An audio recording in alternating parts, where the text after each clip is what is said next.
Mark Ward Larson here for the Dreamcatcher Podcast. Thanks for joining us. Today, my guest is Yvonne Caputo from Southeast Pennsylvania. How are you doing today? I'm fine, thank you. And welcome. Thanks for joining us as our guest today. So what's the weather like in Pennsylvania right now? Well, the weather outside is not frightful as the Okay, of the season. Yes, yes. the season. Yeah. It's drizzly. It's damp Okay. and gray. Okay. Okay, that's cool. So are you? Is that where you born and raised? Where you're living right now?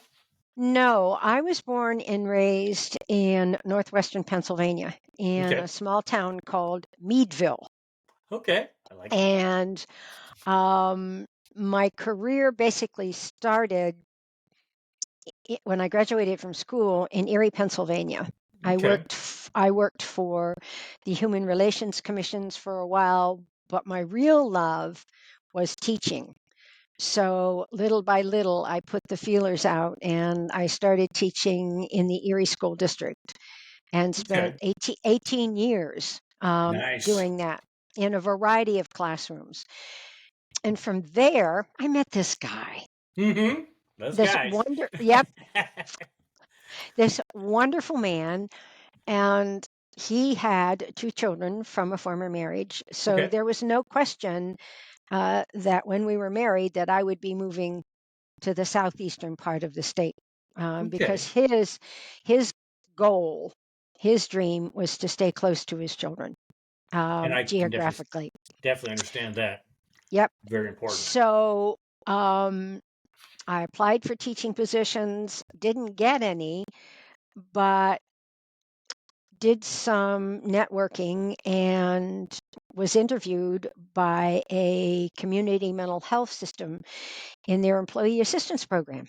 Okay. Okay. And I did counseling and wrote trainings for businesses Okay. and did what's called critical incident stress debriefing work after there were traumatic events in our Oh, community. okay. And maybe 9 years into it, I received a call from a retirement community and was offered the position of vice president of human resources. Wow. So it made me pause because I loved the EAP work. I really did. Sure. I've loved all my jobs. Uh-huh. But here I was going to be given an opportunity to try and make changes from within rather Okay. than what I had been doing in training, and that Uh-huh. is talking to supervisors and managers about how to do it better. So Okay. could I take that Yeah, do knowledge the into the system, into the right, system? right. So I spent 18 years there, and then when I retired, pre-retirement, Okay. I was on the phone with my father, Okay. and he opened up and told me a quirky, funny, off the wall story about, of all things, making an emergency landing. Their third engine was out on a B 24 Wow. in Liège, Belgium at the end of the Wow. war. Oh By my that gosh. time, yeah, by that time, Belgium was freed. Okay. So during this conversation with Dad, I said, "Can I have a pencil? And I'm going to get a pencil and paper. I want to take Mm-hmm. notes." Right, right. All right. His exact words to me were, excuse my French, "What the hell do you want to do that for?" And Hmm. I said, "I think this is a good story. Mm-hmm. I think this is a story that the family would like to know." Right. So, Mark, where and how it happened on the next phone call, I can't tell you. Okay. But the question came out of my mouth: "Dad, if you're willing, start from the very beginning. Wow. How did you get into the war?" Wow. And he did. Oh, really? And, Okay. and his story, he had story after story after I story bet. after story. And not all of them were frightening and sorrowful and traumatizing. Okay. Some of them were deeply funny.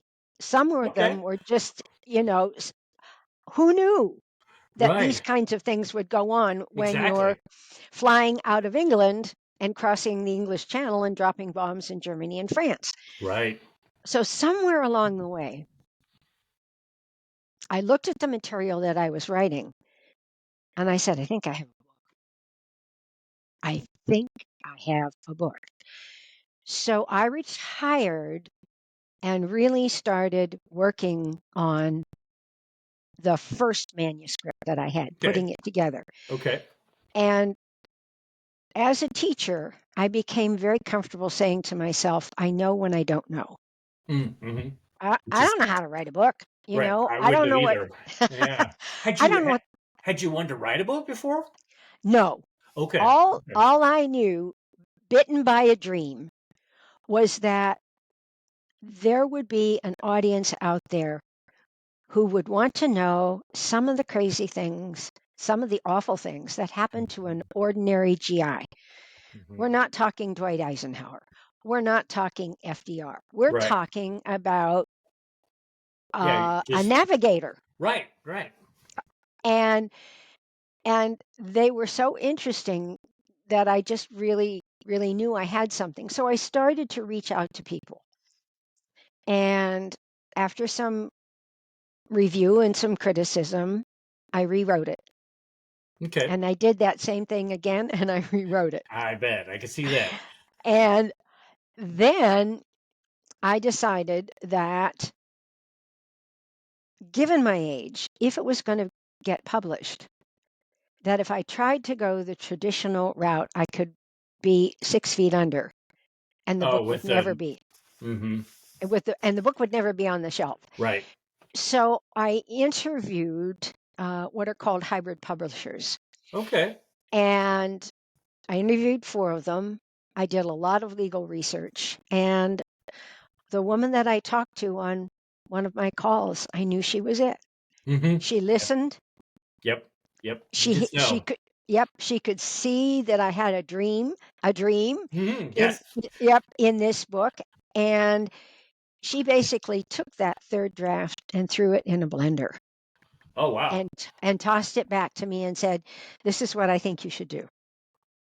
Well, it turned my manuscript on its head, I and bet. out of that came the first book, Flying with Dad. Wow. What a process. What a journey. Yeah, yeah. So I know the theme of your story is dreams. I think Yep. people don't necessarily equate journey and dream in the same True. Yeah. sentence. Yep. I would agree. Um, so that was that. Um, then my publisher said to me, she said, Yvonne, I think you've got 3 other books in you. Oh Think about it. wow. And what do you think, those 3 might be? So I told her what my 3 might be, and she Right. said, I think you need to write about your father's death and the 5 Oh my wishes. gosh. And it struck me. And it struck me because when I worked in the retirement community, there were folks that did not have an advance directive.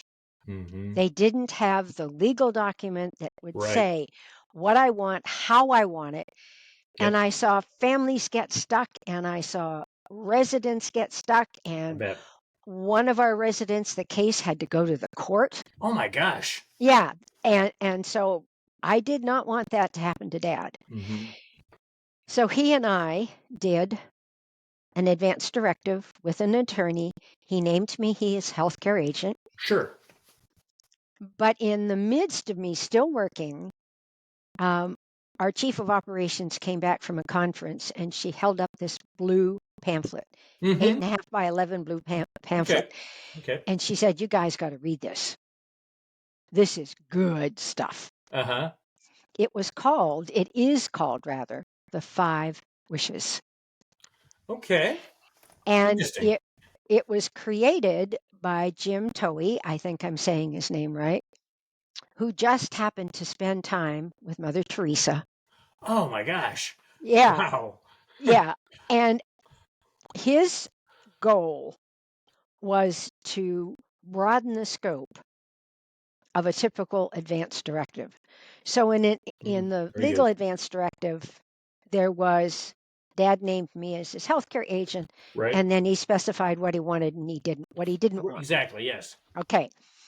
In the 5 wishes, I ask him questions like, how do you want to be remembered? What do Hmm. you want your family to know? Oh, What do you want your funeral to be like? wow. Um, just these deep, deep questions. Yeah. And the minute that I really read through the document, I knew that I had to go back to Meadville to sit down with Dad. Mhm. My father was a gruff person. And Okay. Okay. and and as I drove across the state, I was like, how am I going to introduce this? Is he going to be Yeah. amenable to this? I could He's see that thinking. Yeah. okay. We've already gone over this, Yvonne. Why are we doing this all over again? But he was in a good mood. I Okay. Good. explained it to him and I said, I'd like to do this with you. And he swung his legs over the hospital bed, patted the seat beside him. It was warm, Mark, from where he had been sitting. Wow. And question by question, we went through it. Oh, awesome. In the end, we got 2 people from the hospital to come in and to witness his signature, which made it legal in the state of Right. Pennsylvania. Okay. And that was in the first book. Okay.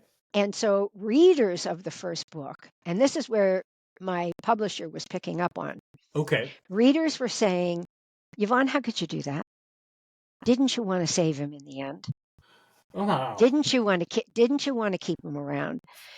And the answer was I didn't, because if I had, Hmm. I would have been ignoring what he said to me. Right. Yeah. That's one of So those.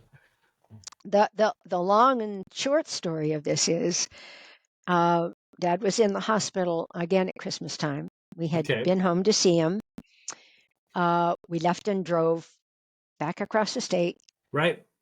I was in the house for no more than a couple of hours, and the phone rings, and it's my father, and he's livid. I'm Uh-oh. holding the phone out here because he Oh, he was really yelling. was. Okay. He was really yelling. Yeah. And his question was, why did you tell them that I could leave the hospital? And I said, Dad, what I said was, you could go home when you were ready. It doesn't sound like you're ready. No, true. Okay, Really not ready. not ready at all. So he followed up with, honey, will you come home and stay for a while? Hmm. And I said, yes, Hmm. absolutely. I can do Right. that. Right. And he said, Yvonne, I'm scared. Understand that So, too. so I traveled across the state the following morning. And Mark, in 2.5 hours after getting there, he was gone. Oh, wow. I'm glad you But, got there. but my father said to me several times, and he even said this to my brother and sister, I want to leave my house feet first. And that's exactly the way it happened. Nice. Because I had the legal authority to do it, I called the hospital and I said, there's a do not resuscitate order on Dad's chart. Get that to the hospital. They're going to bring him in. Mm. God bless the emergency room doctor. He called the EMTs and said, you can stop working. Wow.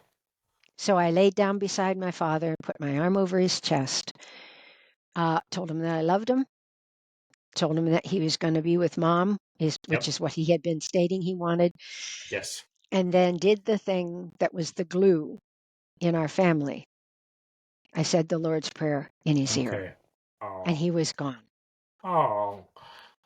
I mean, hmm. That sad, and I'm mixed emotions there. Well, I'm glad you said mixed, Yeah. because when the EMTs carried him out on the gurney, they set him on the ground, and the back of the ambulance was open. They were taking Dad in to be pronounced. And the light from the back of the ambulance is shining on Dad's face, Hmm. and the snow is coming down an inch an hour. And Okay. here's me. I went, "Whoops." And the EMTs looked at me like, she's lost it.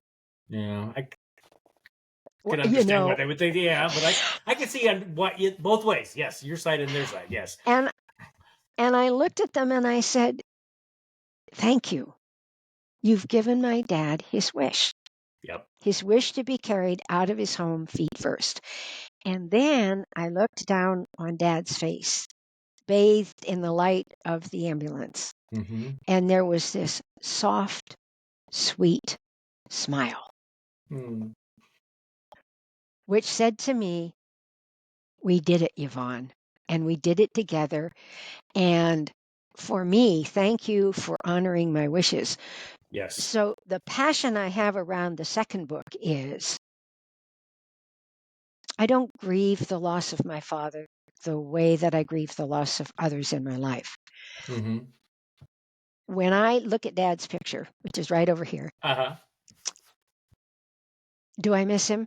Absolutely. Would I like to have him around for one more pot roast dinner? You betcha. Yep. In writing the book about his service in the war, do I have 50 million questions that are unanswered? You I betcha. bet. Yep. However, he got his wish. I was able Yeah. to give my father his wish, which was I didn't think about it. There was no second thought. I No. never questioned. Right. I Right. never questioned. Mm-hmm. Keep on working on him. Never. Mm-hmm. Mm-hmm. I just knew that we were in a spot where Dad wanted to be, and that was on his final Yep. flight. Yep. So that's kind of we took a long journey here.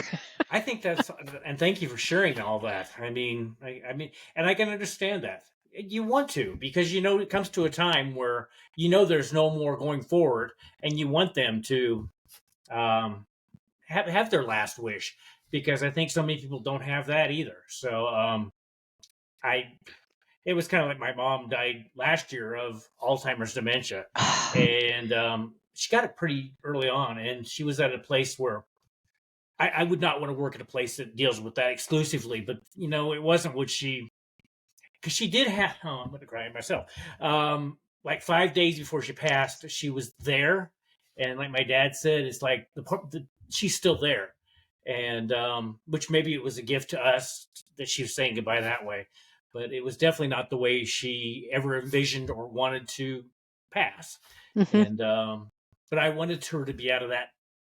I don't know what you call that chaos in the mind or whatever it is. I want her to be at peace. So so yeah, it's tough, but you need to let them go. And so Well, I so felt this. Yeah, I felt the same relief with my mother, who was in the beginning stages of dementia, and I was so relieved when she went because she was yep, scared and she knew it was mine, happening to her. yep, But in this country, talking about death and dying is the elephant in the room. it is that. That's for sure. You know, everybody sees it. You know, you vacuum under its belly, you see the tail wagging, you know, you Yep, see all of that, but you're not going to talk about it. no, And you really and aren't. so what working in a retirement community taught me was that's necessary, as hard as it might be. Extremely necessary. I can tell you for 6.5 hours, I was looking at this blue and white pamphlet called The Five Wishes as I drove home. Mm-hmm. How am I going to do this? What am I going to Oh, I say? bet. Yeah. What if dad yells? You know, is he going to be in a good mood? I mean, I had all those Oh yeah, I could. conundrum Oh, questions, yeah, I bet. Yeah. but once I got to the hospital, there was this just needs to happen. Mhm. And beyond that, my children have my five wishes. They're written. Very, very good. We have had open discussions about what I want and how I would like it to be. Yep. If it's possible, it's not always possible. I It's understand true. that. True. Yeah. No. But so that's the passion of the first book. And I'm going to go back to that Okay. because here we talk about a dream. Yes. Yes. My dream growing up was to have a relationship with my dad, and I didn't Oh. until I wrote the book. Wow. And the bridge that Dad and I needed to cross in order to have that relationship came through the writing of the first book, Flying with Dad. That is so awesome. And it placed me and he in such a position that he trusted me. Mm-hmm. And he opened up. He told me about the nightmares that he had coming back from the war. Oh, I bet. Yeah. He told me about a flashback that happened that he didn't understand. Okay. He told me about how his faith got him through the war. Oh, I could see that. And I understood. I'm also a psychotherapist, but Okay. I understood finally the anger. There was always this underlying anger in Dad that you never Okay. knew when it was going to come out, and you never knew what was going to push it. Okay. Now, he never hit us. He never did any of those kinds of things, but he Mm-hmm. would just be Just angry. outburst. Yeah. Yep, outbursts. Okay. And when Dad and I were talking on that call, and he asked me to come home, we had come to a place where he said, Yvonne, I'm so sorry I yelled at you. And I said, it's okay, Dad. You were just venting. Yes.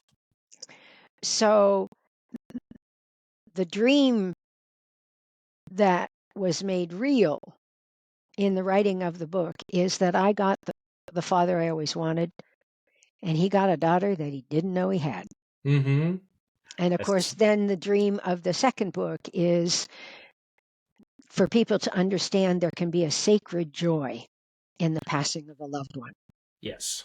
Yes. Very, very important. I mean, the whole thing, you wouldn't say it was a blessing, but multiple blessings here. I mean, it got you to have the relationship you always wanted, and then putting out to the world that we do need to, especially this country, that actually talk about death. It's something you don't usually bring up. And thankfully, I brought it up with my father, because this is just like after, especially with my mom and stuff, and my wife Cheryl and I've already discussed, everything like that. So, but we do, and I'm so glad with your books and everything you're doing, that you're making it all right to talk about it, and we need to get so much more of that. So I see you're a speaker also. Yes. I could see you would be very, very good speaker. So, I mean, so where do you speak at? Um, I say this with all kinds of intentions, anywhere I'm asked. Okay. Okay. Um, I particularly like talking to groups about dying with Dad I can see because that. I would like for people to look at the whole subject and know that they can, either as children, they can be given a gift of knowing what to do when the end comes, or as a parent, Yep. knowing that your wishes are out there and can be honored. So I like talking about that. I love talking about the Second World War, of course, and Sure. my Right. father's Right. experiences in it. Um, and I see my life actually as a step by step by step process of making it possible for me to write the two books. Being a teacher, Mm-hmm. Mm-hmm. you got to be able to tell a story. You've got to be able to speak. You do. Yes. Yes. Very Okay. much. Yep. So my students would let me know that they learned more from my stories Yeah. sometimes than they did from what was in the textbook. And I definitely believe that. Yep. So then I go on to being an employee assistance provider. And now I'm hearing one-to-one stories with people and learning how to respond to have them feel comfortable opening up, have them Mm-hmm. feel comfortable sharing the Mm-hmm. kinds of things that they're so afraid to share with anyone else. So that's the other piece. And then working in the retirement community, Right. that gave me that worldview of what good aging looks like. Very important. Yes. So it's just this never expecting that the road I was taking was going to lead to the publication of 2 books. I definitely understand that. You never know where life is going to take you. Talking about a journey. You just never know. This journey that I'm on started actually with my wife having advanced cancer back in 2015, 2016. So it was everywhere pretty much except for her lungs, and she beat it. She's tougher than I am by a long ways, and she's probably listening in the background thinking, "Yep, I am." But it's just cancer or anything like that gives you clarity. What's important and what's not important. Um, and that was a gift, very much a gift. So that's just like that's why I want everybody to get their dreams now, and that they're all possible. That's what got the whole thing going, because it's so much potential of people not living their best life, especially the ripple they would have if they were living their best life and doing things like you're doing. Getting talking about. We don't talk much in this country. I don't believe either. Really talk. We have a lot of noise around, but I just love that you're approaching all these subjects. And so, would you write another book? Do you have another book that you would like to write? I have one that I'm tossing around actually I have a couple. Okay. Uh, my focus, I've written for Psychology Today. Okay. I've written for the State Aviation Journal. Cool. I've written for Authority Magazine. Okay. Um, Very nice. so that's the focus at this point, is to do those and to continue to work on a book or two. As a therapist in the state of Pennsylvania, a Mm-hmm. psychologist, Mm-hmm. you have to do 30 continuing education credits every 2 Okay. years. Okay. And, Wow. That's and and I took procrastination to a fine art. we all can do that. um, Um, I was doing so much in marketing the book and traveling and right. speaking and Right. things like that, that I had 27 hours that I needed to complete by the end of November. Oh wow. But it got done. That's all that And counts. I, yep, and I said to myself during that time, I'm just going to have to take a break and get this done. Right. And the classes that I took were very worthwhile. I enjoyed all Even of better. them. Just Very good. yeah, more knowledge, packing in more knowledge. So uh, I'm going to take the rest of this month and just kind of hang out. But then come Very important. January, Back to it. Okay. yeah, back to it. Yeah. Yeah. And I find when I hang out, I get some really big epiphanies. Or when I have downtime, and it's it's it's very good to do that, to have the downtime, because people look at you as unproductive. You're lazy, slacking, and it's like, nope, it is not. I get some of my best thoughts then. So no, I mean that's so okay. It says you're a psychotherapist and a corporate trainer. hmm So what? I mean, corporate trainer. I mean, you train. When I started the employee assistance program, a company would have a contract with us Okay. that would allow their employees to have a certain number of free counseling sessions. Okay. So it was short term therapy. Okay. But the other thing that was part of the contract was free hours of training. Ah. And when I would go out, the perfect job for me when I was there Okay. is a company that would allow me to talk to a random selection of their frontline employees, Oh and wow. then a random selection of their supervisors.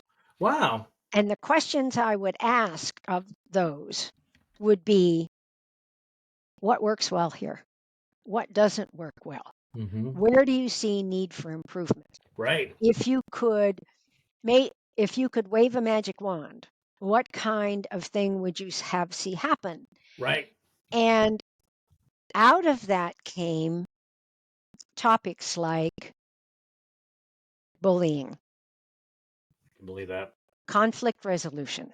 Mm-hmm. Um, I can talk about critical incident stress debriefing in a little bit, but communication was always the top of the. I bet. Yeah. Okay, So you can see that. so one of the things that I did was I started to do research. Okay. Okay, and what were professionals, what were experts saying about communication?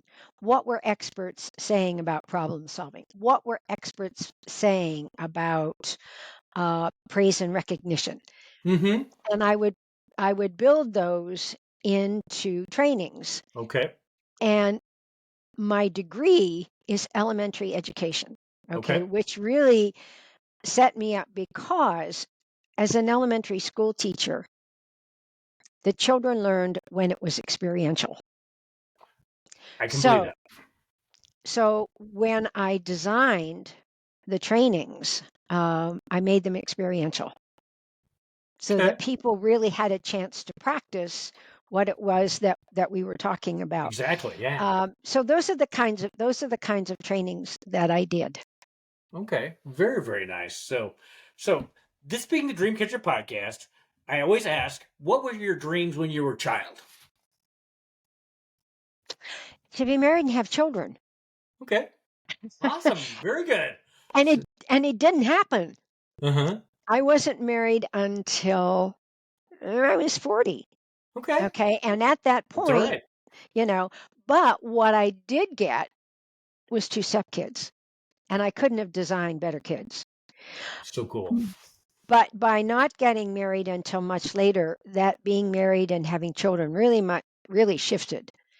I I became very much like many of my male Okay. counterparts, and that was I loved my careers. I loved what I was doing. Mm-hmm. I loved the value that I saw, Right. in the Right. in the careers that I had. So, and the independence. So life was just a little different for me in that, meeting the man of my dreams didn't happen until much later on. It all happens at the time it's supposed to. It sure does. And Yes. and I was ready. I was Yep. probably more ready uh, to be married at that age Uh-huh. than I might have been. Of course, that's backward looking. Sure. So, Right. No, I know what you mean. So okay. So where do you see yourself in 5 years? wow. I don't know, but it's going to be fun. I love that mindset. So important. I don't know. I don't know. I mean, Christmas time is a great time for reflection. Definitely is. Yes. And I was thinking a lot over Christmas how rich and productive my life is and being with the children, Uh-huh. and having so much fun with them. All of that was just so good Yep. that we'll just see. I'm I pretty easy now to kind of be laid back and all right, what's going to come up might. which I think is a very good way to be. Just let life kind of happen to you, or for you, I should say, not to you, because a lot of people think that life happens to you, but it happens for you. So, so okay. So if somebody wanted to do what I mean, we talked about so many people not living their dreams. How would you get somebody unstuck? What would you tell somebody that I talk to a tremendous amount of 20-year-olds that have anxiety, I mean, depression, and they just seem like that no hope. What would you tell them? Yeah, so many. um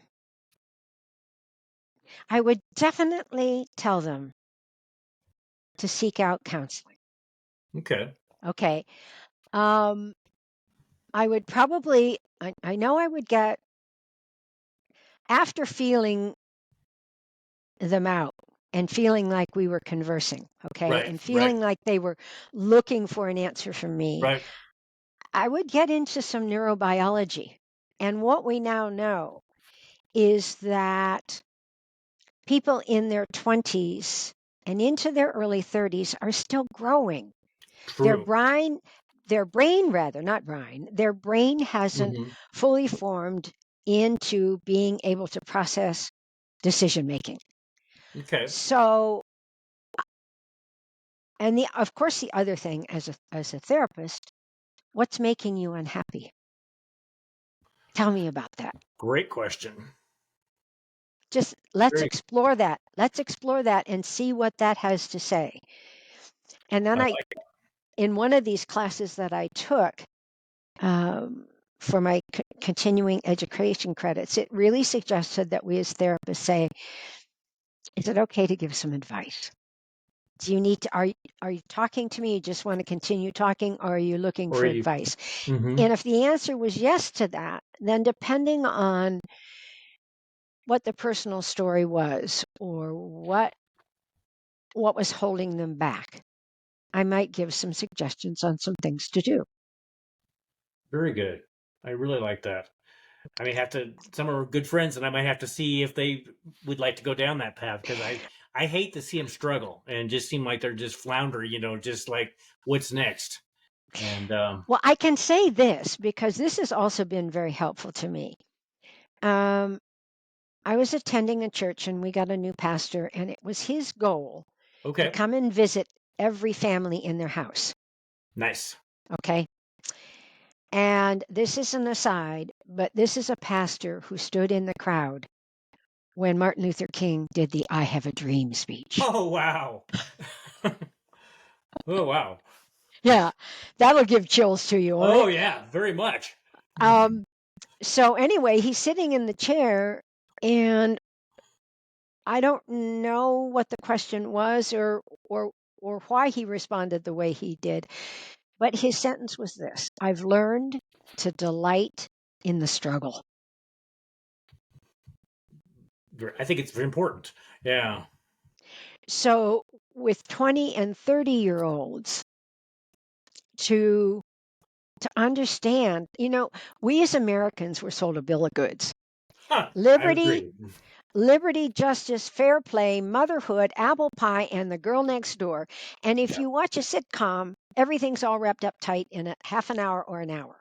it is. So we grow up with this expectation that we're Yes. not going to have to work hard at stuff. We're not going Yep. to have to struggle. Yep. And that's a fallacy. So when he Very much. said, and this was 25 years ago, I Hmm. learned to delight in the struggle. uh, That comes back to me frequently, that it's not going to be easy, that I am going to have to push at things. Yep. For Yep. example, I have to reach out to people to get on podcasts. It's Yep. not, I know what you mean though, but it isn't. It's kind of I do. I know exactly what you mean. yeah, you know, there's hesitancy and there's struggle, and am I doing the right thing? And but if Yep. you I grow know. up in a world where there's always a resolution, you don't necessarily know how to struggle. True. And I never thought of it that way. I mean, that is, and we do. We want everything done instantly in this country anyway. I mean, especially I think it's even worse now with the phones and everything. Everything can be done immediately, and anything worthwhile, there's going to be a struggle. There is. I mean, it's just the way it is, and yeah, that's an interesting. I never thought about catching your dreams. There is going to be struggle to your dreams because Mhm. it's just like it's not going to be like I wake up tomorrow and my dream's right there. And you have to have the struggle to grow into the person that can live the dream. I talked to a gentleman the other day where this person had won a whole bunch of money and lost it immediately because they didn't. They had it given to them and they had not gone through the struggle of how to take care of their money, so they did not know how to handle it, so they lost it. And it's like, yeah, I could see that working in a lot of things, with dreams. And yeah, you just have to embrace the struggle and Mhm. feel awkward. And that's another thing, we want everything to be perfect, I believe, in this country or maybe the world. And it's just like nothing's perfect. And I'm to the point now. I still, hesitant. It's like when I approach somebody or do something new, or in front of people. I'm getting better at that, but it's just like you just, it's part of the struggle. It's how you learn, it's doing the reps. And that reminds me, when I talk to people about stress management, Mm-hmm. this really kind of pulls people back. And I've had a client or two saying, "What? What are you talking Uh-huh. about?" Uh-huh. All right. Anxiety and depression are your friends. And I mean that in this kind Yep. of a way. Okay. All right. We all get triggered. Oh, yes. We all get triggered. Yep. But what we don't do is say, once we're triggered, what am I feeling and why am I feeling it? It's what I call the internal stop sign. That anxiety and that depression are internal stop signs. They Okay. are asking you to stop and then engage this part of the brain, Right. the Right. prefrontal cortex, which Okay. makes decisions, Yep. and say, okay, I'm anxious. What's making me anxious? Huh. How do I move forward keeping my values in mind? Mm-hmm. Instead of being triggered and boom, going for something and then finding out that you get kicked in the teeth Yep. because the decision that you just made was wrong. Yeah. Yeah.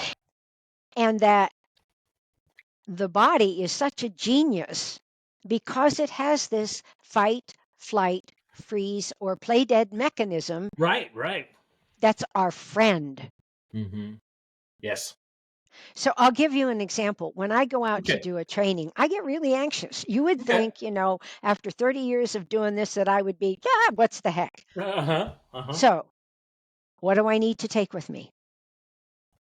Have I gone through my PowerPoints again? Right. Do I have supplies? Are Mm-hmm. the supplies in the car? Have Right. I Right. Yep. have I checked GPS to see how long it's going to take me to get to where I'm going? Right. I'm leaving 15 to 20 minutes early.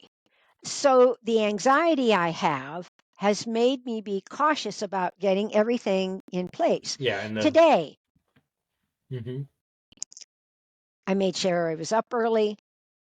I made sure that, I was on the right computer. I mean, I was doing all of these things. I Good even stuff. checked Yep. in a Uh-huh. couple of minutes early just to make sure it was going to go all right.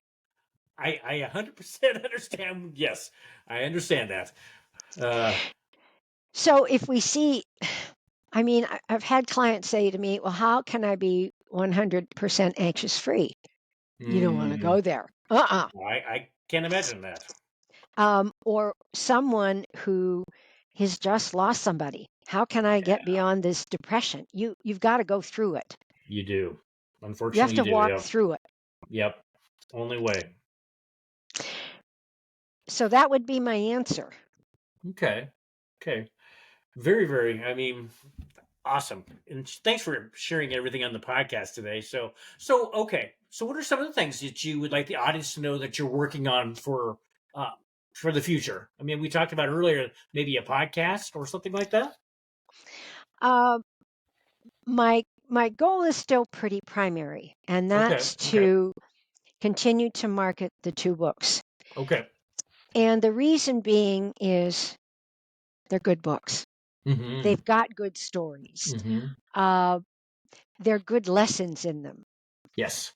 For me at my age to be able to tell somebody that it was in my 60s Mm-hmm. Mm-hmm. that I started getting this relationship with my father. So the message for me in marketing the books is it's not too late. Now Amen. I would say to your audience that some family relationships are toxic, and True. the only way that you can deal with them is to leave them behind. Yep. However, if you come from a family like mine, there are some ways that you can reach out to get that closeness. In marketing, of course, the second book, I'm repeating myself. I want people to talk about death and dying. Mm-hmm. I Very want important. people to experience the sacred joy that I get when I look at my dad's picture. Mm-hmm. It's this, yes, Yeah. it's Yeah. this, we did it together. That didn't happen with my mother.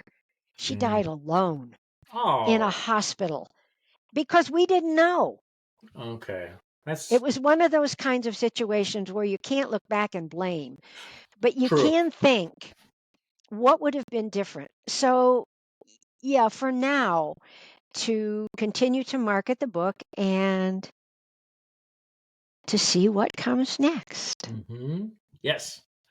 Yes. I love that. And I hate to hear that about your mom, but going forward, um, have less people have to experience that. If we can just start talking about death and everything and the end and yeah, I mean that just I because it has to be scary. I mean, if you're by yourself and you're getting ready to pass, and awesome. I mean, I go ahead. Well, there are now death doulas, and they come into a home and they help to teach the entire family what's natural in the death Wow. process and how to handle things. And this is in conjunction with hospice. Okay. You Okay. know, it's in I know conjunction. how. Okay, I know hospice well. My mom Yeah, actually did hospice for a while. Well, she worked for them, or worked with them. So, yes. Okay. So there are all kinds of things out there to help us navigate. I'll give you an example. okay, My father was Roman Catholic. okay, And when we talked about his funeral, he wanted all the bells and whistles. He I said, bet. I want a high mass. Uh huh. And my husband has a glorious tenor voice. He said, and your husband, Kirk, will sing the Ave Maria, the Okay. Lord's Prayer, and Amazing Grace. Wow. And he said, um, you know that part where people stand up and say things about you at the funeral home? I Mm-hmm. said, yeah, Dad. And he said, I don't want it. If they haven't said it With to my him. face before I died, I don't want to have it when I'm gone. I So, love that. all right. So when we went in to talk to Father Gramata about putting everything together Uh for huh. the funeral mass, my older brother said, "Well, I don't know how this works." And Okay. I was able to say, "Michael, this is what Dad wants. Which is This is so what Dad important. wants." Yep. And someone attended that funeral and said it was one of the most beautiful funerals they had ever been to in their Wow. life. That is so Just awesome. because, Dad Yep. Dad was willing to sit down and have those hard conversations with me. And of course, he was a brittle diabetic, so Mm. it also got to the point where he could see that coming. Yeah. I'd call him and I would say, "Where are you on the want to go factor?" Well, no, I'm not there right now. It's been pretty good, Yvonne. I've been feeling pretty well and I've been doing some things and all that kind of stuff. And then I'd call him and I'd say, "Where are you?" And he said, "Yeah, I do want to go. I'm tired of this." So even with that, of being able to have my father voice wherever he Right. With was, the that's a gift. that is very much a gift. Yeah. I mean, that is. I would guess that most people wouldn't think that is, but it is. I mean, that is. There's not really no better gift than especially with you knew exactly what your dad was feeling at that moment, and and I mean, I know some of these people. Go ahead. Well, it just reminded me when you said that, when I was in the nursing home and residents would open up, oftentimes what the staff would say is, "Oh, don't say that. We want you around. Oh, we really love you. Yeah. What would we do with that?" And the Yep. minute that they said those kinds of things, they shut the resident down. Whereas True. when I did training with them, I said, "Here's what I'm suggesting to you. If somebody says they want to go, stop and say, 'Tell me more. Perfect. Tell me more,' and Hmm. hear what they have to say." Yeah. Wow. And when I did that with residents, and here again, here's where my training came into play. Sure. Generally, what they would say is, "My friends are gone. My husband's gone. I'm tired. I'm tired of being in pain. I'm Yep. just ready." Yes. And and all they really needed to have at that moment was someone to honor what they were saying. And that's what listening is. Listening Yes. is when Yes. we honor what comes Yes. out of someone's mouth. Yes.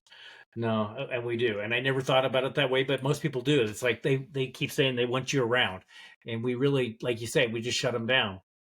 And I'm gonna have to take that as a cue to myself too, because yeah, no, that's very good. So does your husband help you out with any of this, or Well, I'm really lucky that he spent 20 years of his life in marketing. okay, okay, that would be good. So when I'm stuck or something, he will say baby steps, just keep doing what you're doing. Mm-hmm. You know, True. like when I get off the phone with you, why the podcast collaboration group, Right. I saw one on there that I probably could apply for. So it's, you know, um, It is. keeping Yep. track and um, looking for podcasts, looking for speaking Yep. engagements. I never know when something's going to come up. I I know there's what a you mean there. wonderful World War II weekend at the Reading, Pennsylvania airport Oh wow. in the first week of June, and Okay. I take all of my books to sell. Sure. And Of for course. 3 days, I'm standing there, and behind me is a woman who's from the Central Box World War II roundtable, and we get Okay. to talking.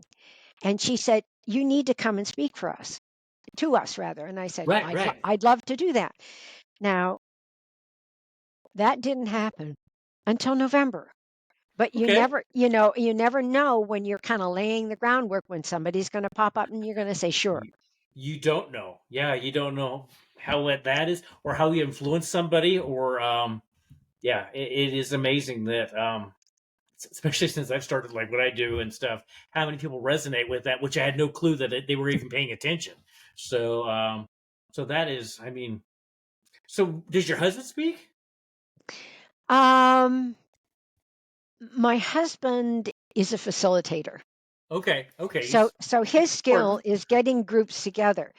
Where he does his individual work is he was asked to sing the national anthem at Wow. lay at um, the wreath ceremony where we lay wreaths on veterans' Oh, wow. gravesides. Yeah. So his individuality comes out in song. Okay, you guys compliment each other there. So, I Yes. mean, very, very, very cool. You So, can put me in the alto section and I can carry the harmony and stuff like that. But please don't ask me. oh, Please. I wouldn't me either. Oh, I admire people who can do that, like what he's doing. Yeah. I mean, that is so cool. So, and I see you have a dog, Maggie. Maggie is gone. Oh, I'm sorry to hear about that. That's okay. But we decided to this time to adopt a rescue. And Awesome, we now have Ellie. Ellie. Okay, Ellie has been with us for a little over a year okay, and she's coming along. very good. She's work, but she's coming along. She came from a puppy mill. Oh, Yeah, wow, she had a tough beginning then. she had a tough beginning. So she gets skittish and frightened and um but she's coming along. She's a dear Good, soul, very good. but No, she'll be fine. and I'm so glad you adopted. I mean, to I there's so many things that in this world, and that is one that I just animals are just such genuine souls, and that way we treat a lot of them is just I don't know. And the older I get, the more I see how animals really pick up on cues from people, and I mean very much. I mean I won't go on there, but I love animals, and I just how anybody could hurt an animal or do. I just anyway, I'm not going there anymore. Okay. So I do like to talk, and I don't want to go there. I mean, I'm just glad you adopted Ellie. So, so what else for like next year? What do you? I mean, coming up. I'm really going to go back to what I've said earlier. I'm really content to see how it all evolves. I'm Very at a good. place in my life where um, whatever, I'll work at it. I'm not saying I'm going to put things away and hope that things come to me. That's not my style. Mm-hmm. But I'll just let it evolve. And I get Perfect. surprised all the time when I get a phone call and said, uh, "We need a speaker for the World War II roundtable. Are you interested?" Mm-hmm. And Yep. off I go. Yep. Um, when you and I finally connected, and here I Yes. am. Yes. Yes. At the right time, I guess, because Yeah. it's interesting how I had you down, and I don't know why I ever went and didn't go any further than that. I'm so glad you approached me. So because it's like, oh yes. Yeah. The other piece of it is to really monitor my expectations, because expectations can get us into trouble. True. Yeah, they I can. mean, if you're going to work for something, work for it because it deserves to be worked for, but not necessarily that you expect, if that makes sense. That does. That's a very good way of looking at that too, because I would say I'm the other way. I mean, with the expectations. And could you repeat that? Okay, for whatever it is that you're doing, work towards it, Mm-hmm. but work towards it without expectations. Okay. I'm gonna have to put that on my wall. I'm gonna have to put that somewhere because I've been the other way, and I like that. I think that's an awesome way to think and to be. I think that is very good because we all have I think most of us have expectations, and that's why we work towards it. Hmm. And the other way, I think that's awesome. And thank you for sharing that. Well, that really did become a part of my life with stepchildren. And I read a lot. I wanted to know what I was going to have to Sure. do, and Right. what to look for and all that kind of stuff. And the books are very clear to get rid of your expectations, particularly around holidays. So you may have done Yeah. it in a specific way and you did it this way all the time and that's the way you loved it. When there's a blended family, it's Yeah. not going to happen that way. And it True. was a really good lesson for me. We had the kids in 22nd and 23rd. Okay. We had Christmas dinner on the 22nd. Mm-hmm. Yep. It was Christmas. Exactly. It Yes. was Christmas. I We know what you mean. opened presents the next morning on the 23rd because that's when we could do it. Yes. Yes. So I. setting myself up for, oh, they're not going to be here on the 25th and we're not going to have Christmas Eve together, it just Yeah. makes it sour. It does for something that should be a beautiful time of the year. Yes. And it was incredibly wonderful. It really Yeah. was. Yeah. And I'm getting there. We kind of did our Christmas on the 23rd just because we could all get there. And old me would have been upset because it wasn't on, official Christmas Eve. And I guess I'm getting there a little bit on that. But it's been a process. But it is. It should be. It's a blessing that you all got together to celebrate. Hmm. And it is. It's the way you look at it, Hmm. and it's just the way you look at it is what you get back. I always tell people if they're looking for negativity or something like that, they'll get it back, or positivity, they'll get it back. And another thing that I have to remember myself, Hmm. and but but no, it's a blessing because you got and the date really is irrelevant. You know, that's just like because I collect vintage Christmas stuff, and people are like, "Why you're too early on that or too late on this?" And it's like, I enjoy it. It's going to stay up as long as I want. If I want them year round, it's going to be that way. But the old me when it's like, we always put it up at my birthday, December 8th, and took them down, right after Christmas, and it's just like, no, if I'm still enjoying it, I'm going to keep them up for as long as I want, and part of that is I don't want to put them away. It's for one thing, it's a house is so festive at Christmas, and plus the work of packing them all up. But I'm getting there, so I guess thanks for bringing that to my consciousness because I hadn't really thought about that. I think that is so cool, and I think especially around because everybody wants the holidays to be perfect, and there is no such thing as perfect. And sometimes the ones that are imperfect are the best holidays because you won't forget them. I said to the kids that there's a Christmas tree in the dining room, a real one. Okay. And by the way, we have Christmas trees in every room in this house. Oh, Cool. Okay. And I said it would be really neat when you get here for us to decorate that dining room tree. Right. It didn't get decorated, and it didn't matter. Nope. The True. lights are on it. Yep. The lights are on it and the angels on it, and it's beautiful. Yep. Yep. It's the people around it. Yep. So it is Yep. very much. Yeah, we get it so much in semantics and all that stuff. And no, there's just, I don't know. It's just, the whole thing is so interesting. And so it's just a journey. And I just think back that if it wasn't for cancer of my wife, that I wouldn't be probably talking to you today. Hmm.